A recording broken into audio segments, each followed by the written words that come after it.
Rebellion to tyrants is obedience to God. Just after the Declaration of Independence was adopted in 1776, there was a committee appointed that included Thomas Jefferson, John Adams, and Benjamin Franklin to work on a design for a great seal, a seal for the United States.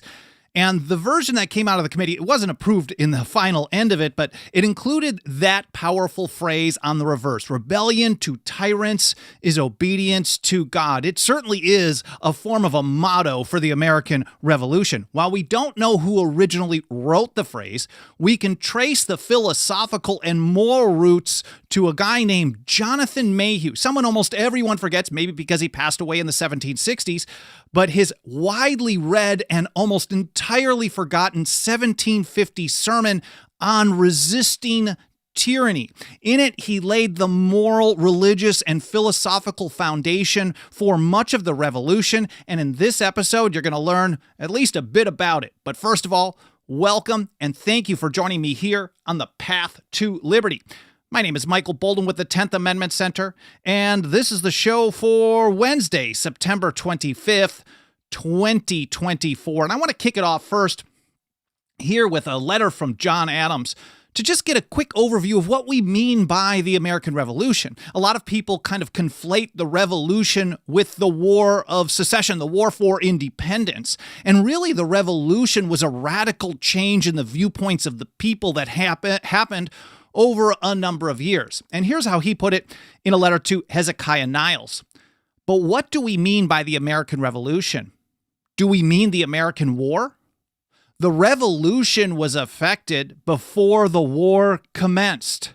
The revolution was in the minds and hearts of the people, a change in their religious sentiments of their duties and obligations.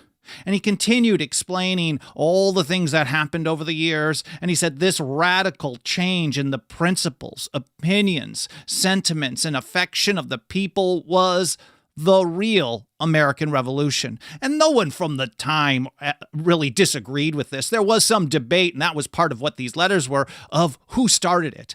Where did it come from? What were the philosophical basis? And Adams continued. He said the characters, the most conspicuous, the most ardent and influential in this revival from 1760 through 1766 were, first and foremost, before all and above all, James Otis Jr. Next to him was Oxenbridge Thatcher, someone who we should cover on this show at some point. Next to him, Samuel Adams. Next to him, John Hancock. We know that Samuel Adams and John Hancock, when Governor Gage offered amnesty if everyone gave up their guns and gave up their friends, it was those two guys. They were not entitled to amnesty whatsoever. Then Dr. Mayhew, who we're covering in this episode, then Dr. Cooper, and his brother. And Adams went a little bit further in another letter, this one to William Tudor Sr., also in 1818, talking about discussing the principles of the revolution. And he said, if the orators on the 4th of July really wish to investigate the principles and feelings which produced the revolution, they ought to study this pamphlet that he's referencing and Dr. Mayhew's sermon on passive obedience and non-resistance. Now, according to Adams, pretty much everyone had read this sermon, at least as far as New England goes. We know it was published pretty widely and multiple times, as far away as in London. So I don't know how much influence it had, for example, in Virginia. I haven't studied that, but certainly everyone was aware of this and the principles behind it. Now, just a little background here.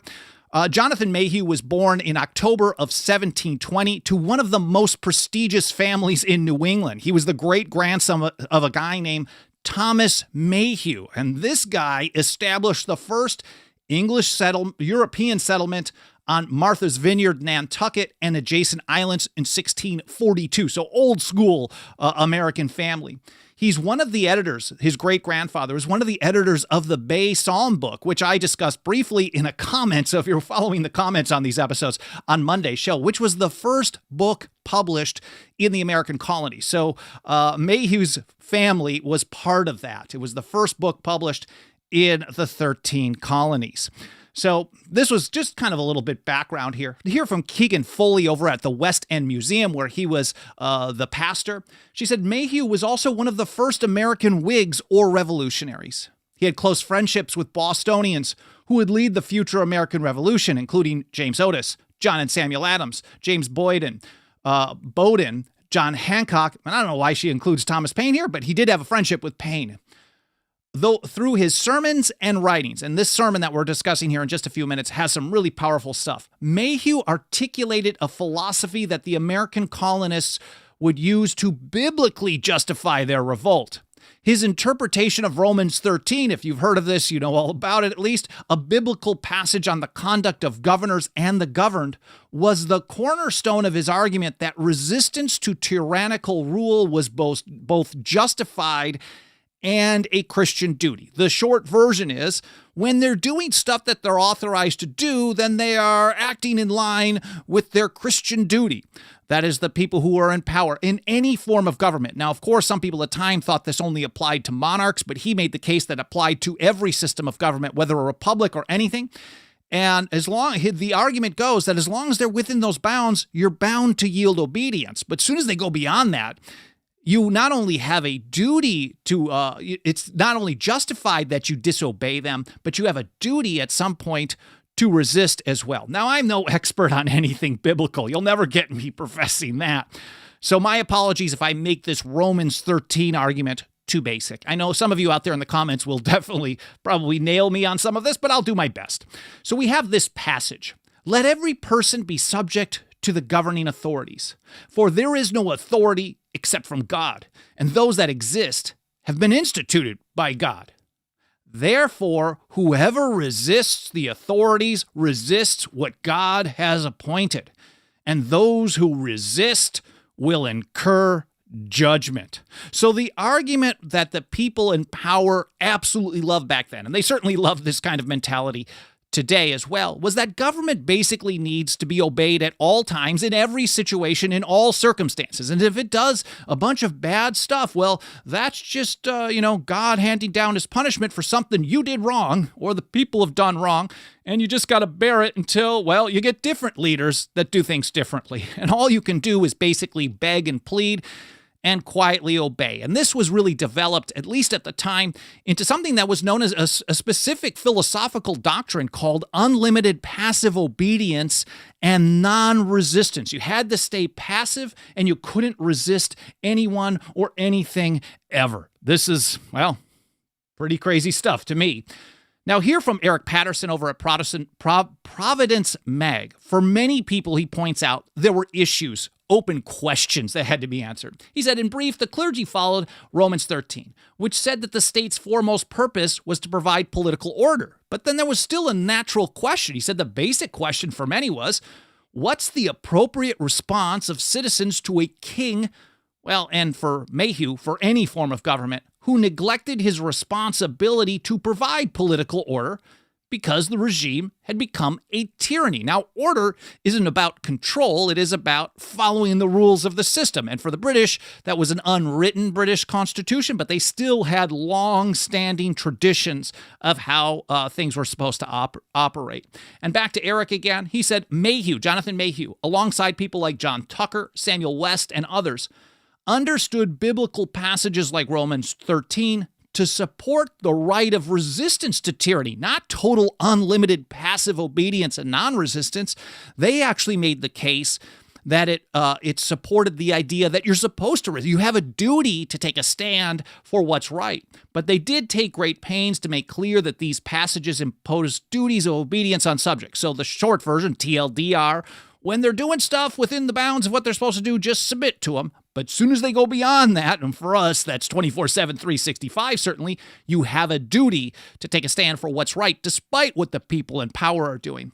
And Eric continues. He said, a typical example of this is Samuel West's claim that, quote, the same principles which oblige us to submit to government do equally oblige us to resist tyranny. And so in the kind of history behind this, we can actually trace a lot. This doesn't develop directly from Mayhew. We can actually go back to people like Thomas Aquinas writing in the 13th century for this philosophical foundation. Here's a couple of quick quotes. First, when what is ordered by an authority is opposed to the object for which that authority was constituted, so when government does stuff, that is opposed to what government was supposed to do, in such a case, not only is there no obligation to obey the authority, but one is obliged to disobey it, as did the holy martyrs who suffered death rather than obey the impious commands of tyrants. So there's an actual duty to actually resist what government does when government goes beyond the limits that have been authorized to it. Secondly, when those who bear such authority command things which exceed the competence of such authority, as, for example, when a master demands payment from a servant which the latter is not bound to make, and other similar cases, in this instance, the subject is free to obey or disobey. So some philosophical basis going back to Aquinas. This is somewhere between 1250, 1255, something like that. And one more from Eric here. He said the appropriate body, at least according to the colonists, was intermediate. This is a precursor to the nullification theory of today.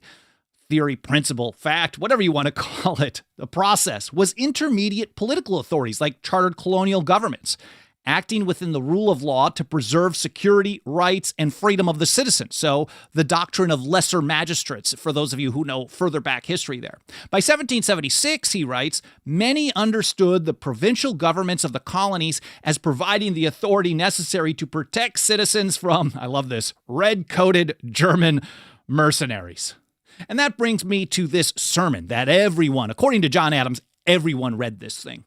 In 1750, he discussed this. He discussed this whole principle, this doctrine that Adams was referencing later on. The sermon's titled "Discourse Concerning the Unlimited Submission and Non-Resistance to the Higher Powers." The higher powers are the people in government, in essence. And here from Sarah Morgan and a few others over at Teaching American History. This sermon by Jonathan Mayhew was delivered on the 100th anniversary of the execution of Charles I during the English Revolution. So not only was he making a philosophical case for resistance, he wasn't applying it to specific examples in current times, at least when he was giving the speech. He was commemorating this execution of Charles I, which he had argued, like, some people are holding this dude up, this tyrant, as some kind of a martyr because it was our duty to submit. And so if he was killed, this is an unlawful, immoral, unjust rebellion. And he's like, no. This was the right thing to do to bring Charles I down. And in the context, they write, of what seemed to be renewed efforts by the crown to assert religious uniformity in the colonies. And certainly he was discussing a little bit of that as well.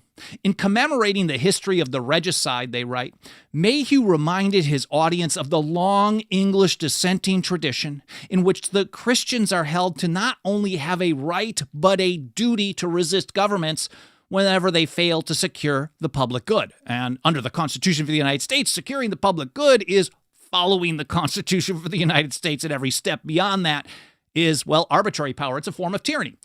They write that Mayhew's sermon was an immediate publishing success, both at home and in London. Indeed, reflecting on the origins of the American Revolution in his retirement, John Adams credited Mayhew's sermon with helping to shape public opinion on the need for and the legitimacy of political resistance. It was considered pretty groundbreaking at the time. It provided a religious justification, which had been missing, at least at that point, for the American Revolution, for the resistance. And now to the sermon. He starts out going off in detail on Romans 13, giving an explanation of it, reiterating that it's a view that the view of Romans 13, the proper view, is that it's a duty to submit to the higher powers when they're doing the stuff that they're authorized to do. But there's a big but, this caveat. And he puts it like this. There is one very important and an interesting point which remains to be inquired into, namely, the extent of that subjection to the higher powers, which is here enjoined as a duty upon all Christians. Some have thought it warrantable and glorious to disobey the civil powers in certain circumstances, and in cases of very great and general oppression, when humble remonstrances fail of having any effect. And when the public welfare cannot be otherwise provided for and secured, to rise unanimously even against the sovereign himself in order to redress their grievances, to vindicate their natural and legal rights, recognizing that some things are privileges through the establishment of the government, but we all have natural rights, that we have a gift. It's the nature of our birth. It doesn't matter where we're born or to whom we're born. We have those rights because we're humans. And government is always trying to get in the way of that, of course. And of course, it goes on to vindicate their natural and legal rights, to break the yoke of tyranny, and free themselves and posterity from inglorious servitude and ruin. He said, it is upon this principle that many royal oppressors have been driven from their homes into banishment, and many slain by the hands of their subjects. So he pointed out how this principle was the basis for, well, what was used to get rid of Julius Caesar, for example, Tarquin, who was an older Roman dictator, James II, and of course, for the anniversary here, the 100th anniversary, Charles I. A little more from the speech. He said, and if we attend to the nature of the argument, which the apostle here enforces, I think this is Paul talking about Romans 13, enforces the duty of submission to the higher powers, we shall find it to be such as one as concludes not in favor of submission to all who bear the title of rulers in common, but only to those who actually perform the duty of rulers by exercising a reasonable and just authority for the good of human society. So just because someone says they are your ruler, they are in charge, does not mean that you treat them that way. In fact, you're only supposed to treat them like that when they are acting according to their proper duty. It is obvious then, he said, in general, that the civil rulers whom the apostle here speaks of, and obedience to whom he presses upon Christians as a duty, are good rulers. Those are the only ones that count as good rulers. Everyone else, such as are in the exercise of their office and power, benefactors to society. Such they are described to be throughout this passage. Of course, this is going to be linked to in the show notes so you can read it in detail. This is long stuff. Most places where you find it, you'll see like 4 pages, 5 pages. This is like dozens of pages. It's a very long sermon. It is very detailed. So I'll make sure that you get a link to the full text in the show notes over at 10thamendmentcenter.com/path-to-liberty. So then he said, it is manifest that this character and description of rulers agrees only to such as are rulers in fact as well as in name, to such as govern well and act agreeably to their office. So in other words, if their office has specific duties and they're following those duties only, then they're acting agreeably to it. And he said, and the apostles' argument for submission to rulers is wholly built and grounded upon a presumption that they do in fact answer this character, and is of no force at all upon supposition of the contrary. So there's no way you're supposed to follow them when they're breaking the rules. He said, if those who bear the title of civil rulers do not perform the duty of civil rulers, but act directly counter to the sole end and design of their office, if they injure and oppress their subjects instead of defending their rights and doing them good, they have not the least pretense to be honored, obeyed, and rewarded according to the apostles' argument.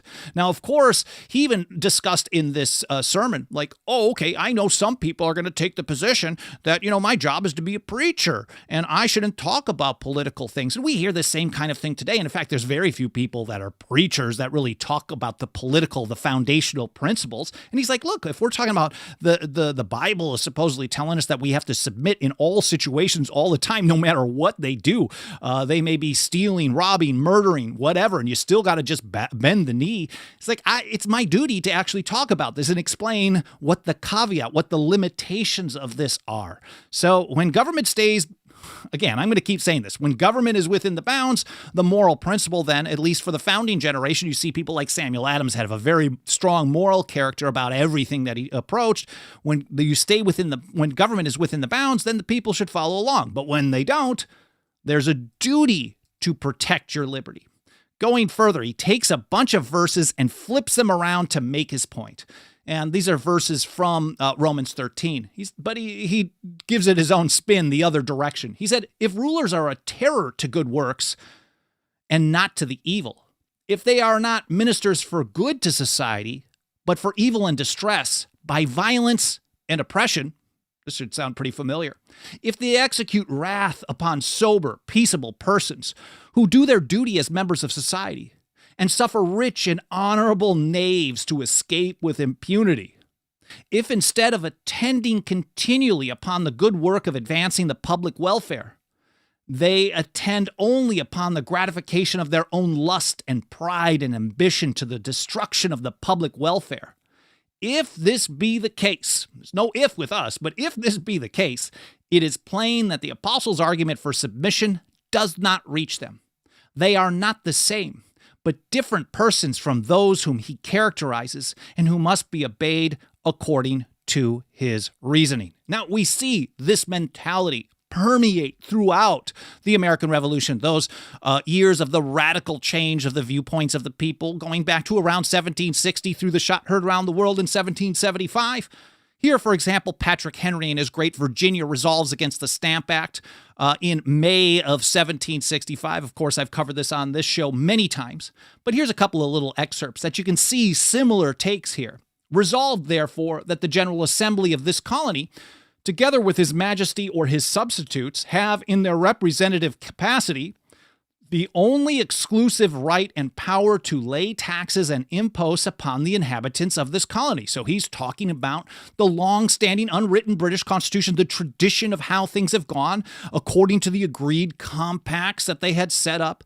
Like if you want internal taxes, only the representatives of the people of the colony are able to do that. And now you've got this Stamp Act thing where you're saying you're going to do this from London. The Parliament's going to do that. And he's like, no. This is a line in the sand. He said every attempt to vest such power in any other person or persons whatever than the General Assembly aforesaid is illegal, unconstitutional, and unjust. So talking about justice and morality as well here.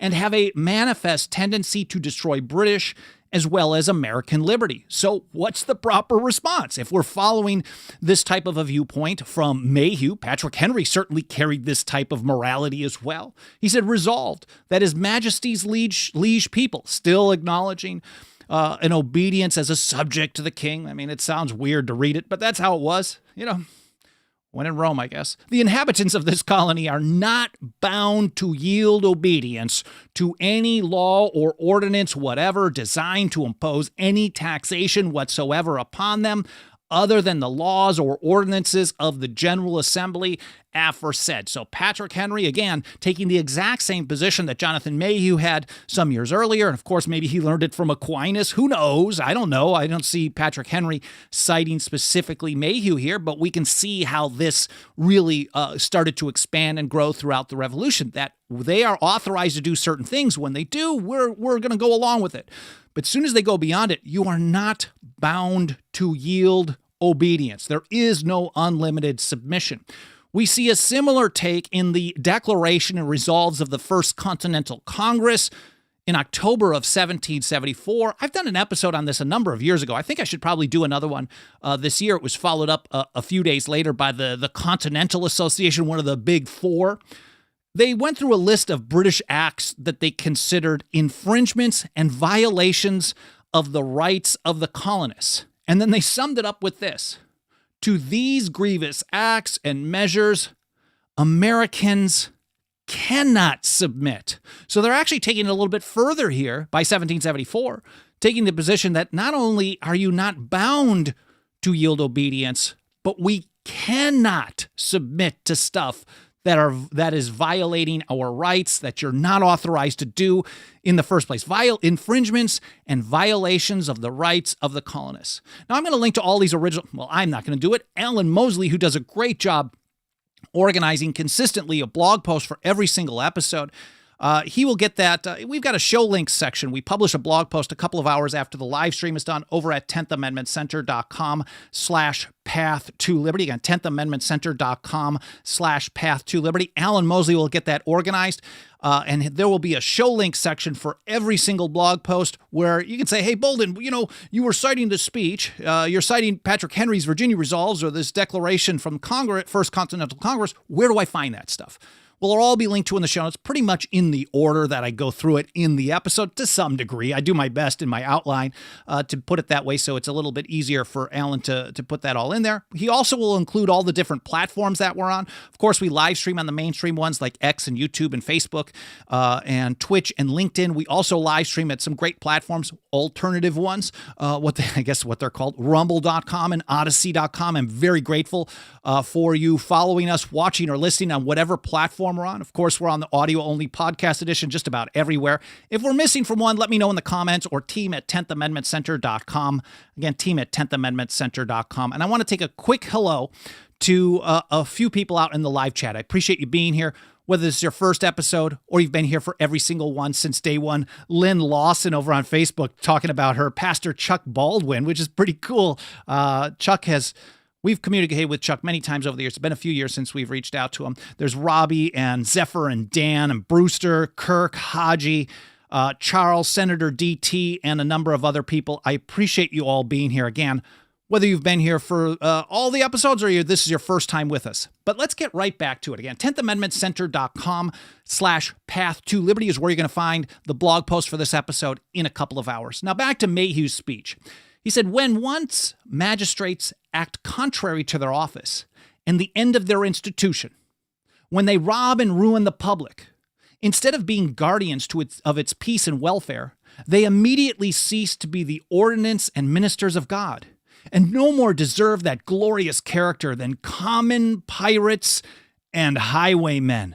So when they're violating the rules given to them, that is every single person who has been in power in Washington, D.C., at least in my lifetime, once or another. I mean, consistently, everyone in the executive branch, everyone, for my entire life, has been terrible on the Constitution. We live under the largest government in the history of the world. It's nowhere close to what James Madison and the other Federalists described as a government that would have powers that are few and defined, and those reserved to the people of the states would be numerous and definite. They get involved in everything. So when they're acting contrary to their office, again, this is constant for decades. We, the people, have allowed this.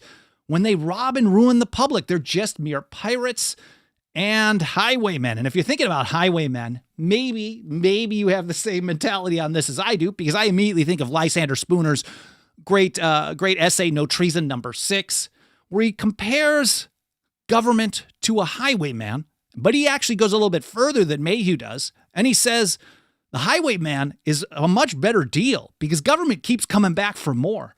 He said, talking about the highwayman, he said, having taken your money, he leaves you as you wish him to do. He does not persist in following you on the road against your will, assuming to be your rightful sovereign on the account of the protection he affords you. He does not keep protecting you by commanding you to bow down and serve him, by requiring you to do this and forbidding you to do that, by robbing you of more money as often as he finds it for his interest or pleasure to do so, and by branding you as a rebel, a traitor, and an enemy to your country, and shooting you down without mercy if you dispute his authority or resist his demands.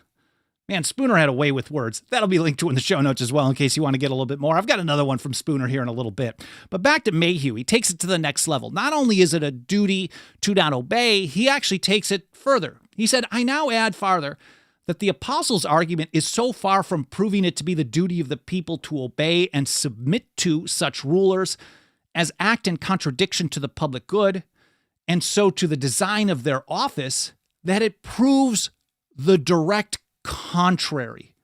He said, if it be our duty, for example, to obey our king merely for this reason that he rules for the public welfare, which is the only argument the apostle makes use of, it follows by a parity of reason that when he turns tyrant and makes his subjects his prey to devour and destroy, instead of his charge to defend and cherish, we are bound to throw off our allegiance to him and to resist. So not only is he saying it's a duty to disobey, but when they get crazy like this, it's a duty to take it a little bit further and to actively resist them. And he goes a little bit more here. He said, by his grounding his argument for submission again to the apostle wholly upon the good of civil society, it is plain he implicitly authorizes and even requires us to make resistance whenever this shall be necessary to the public safety and happiness.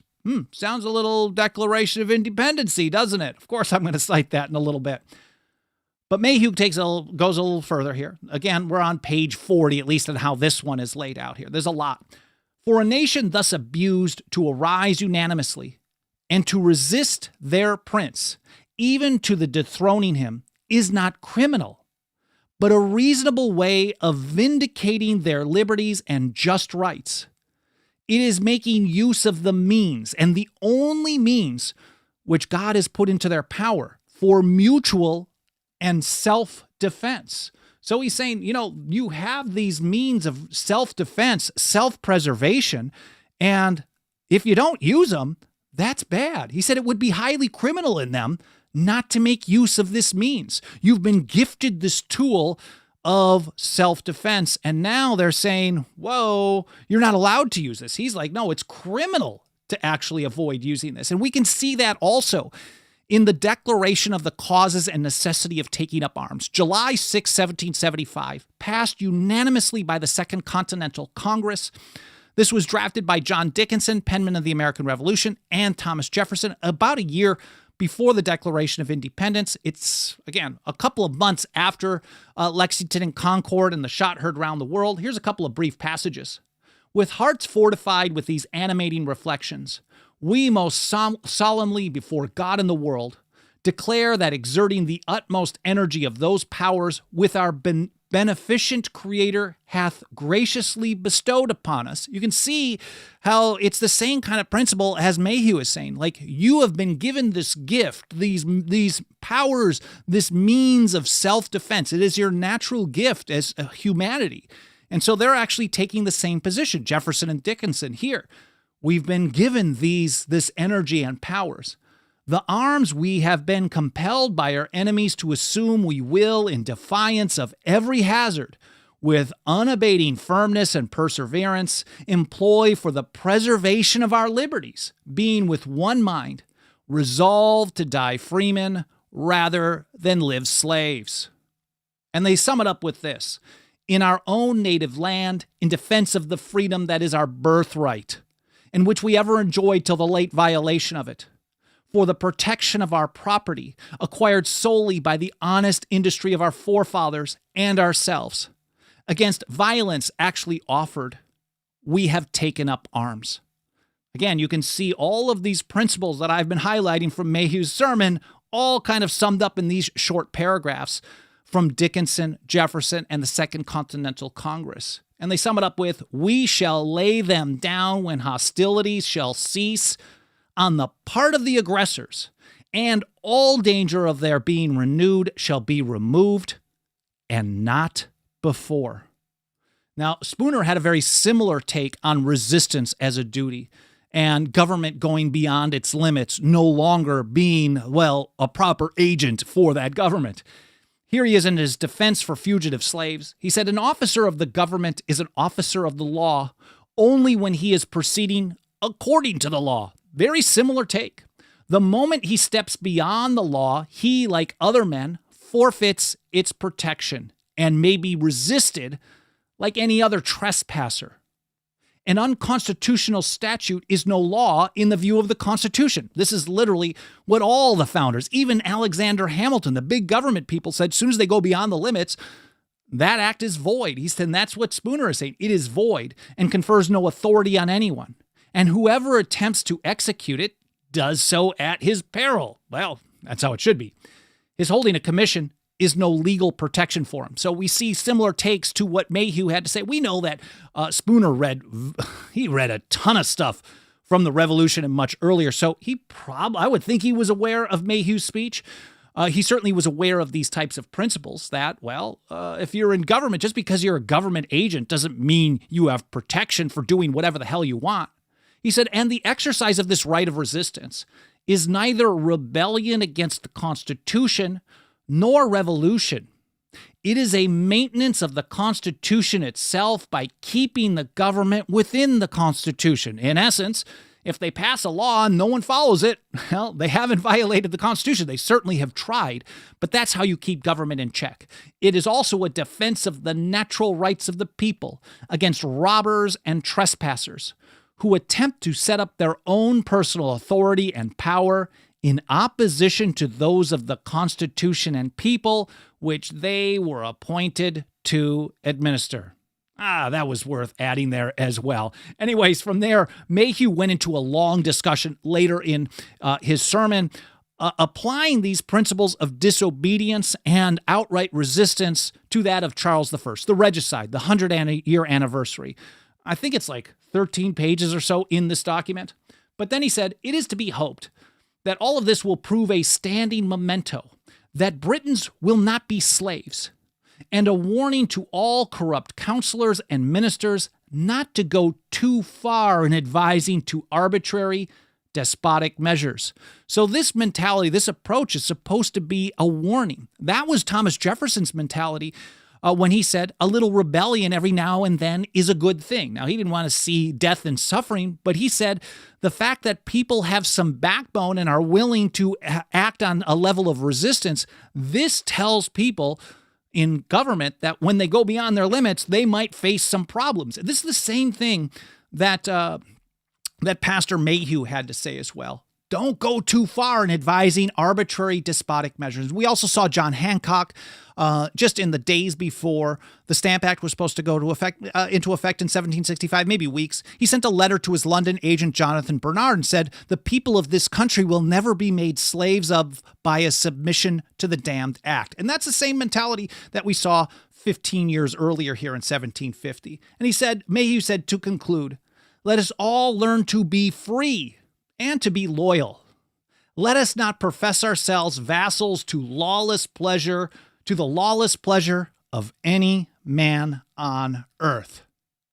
Gary Gallus over at the Mises Institute, great article, this will also be linked to in the show notes, said this whole argument didn't just apply to Charles I, because if rebellion against Charles for eviscerating British liberty was morally and scripturally justifiable, one could hardly fail to see that the same arguments could be applied to King George III. Now, it wasn't George III at that point, but certainly that's the way the founding generation saw it. And we, of course, see it in the Declaration of Independence here, that whenever any form of government becomes destructive of these ends, that is, to secure these rights, life, liberty, and the pursuit of happiness, whenever any form of government becomes destructive of these ends, it is the right of the people to alter or to abolish it, and to institute new government, laying its foundation on such principles and organizing its powers in such form as to them shall seem most likely to affect their safety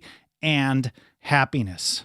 Now, of course, the establishment absolutely hated Jonathan Mayhew. He was not loved by anyone in positions of power. And back then, the establishment also included the press. And John Adams described it this way in Novanglis number 3, 1775.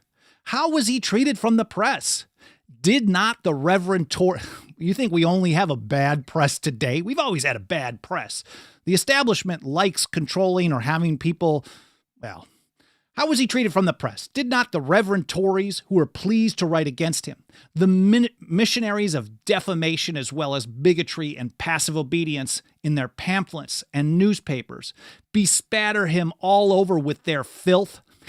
Adams had a way with words. It's too bad he flipped into what he became years later. With equal falsehood and malice charge him with everything evil. So he was getting hammered on in the media. And I think this is just a really cool way to sum it up here. Because when the sermon was actually printed, Mayhew had an answer to his critics in the press, to the establishment media, that I think we should all use in some form.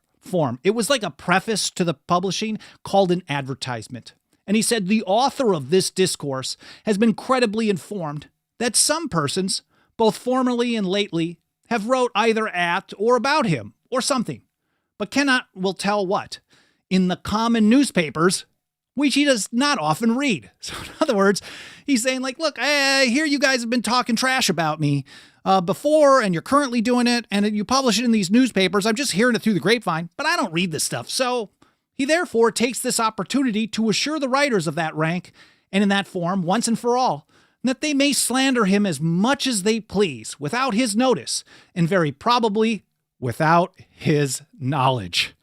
Man, that is pretty awesome stuff. Now, again, I can't find anything to 100% confirm this, but I can certainly see how Mayhew's sermon inspired that famous quote that was suggested for the Great Seal, rebellion to tyrants is obedience to God.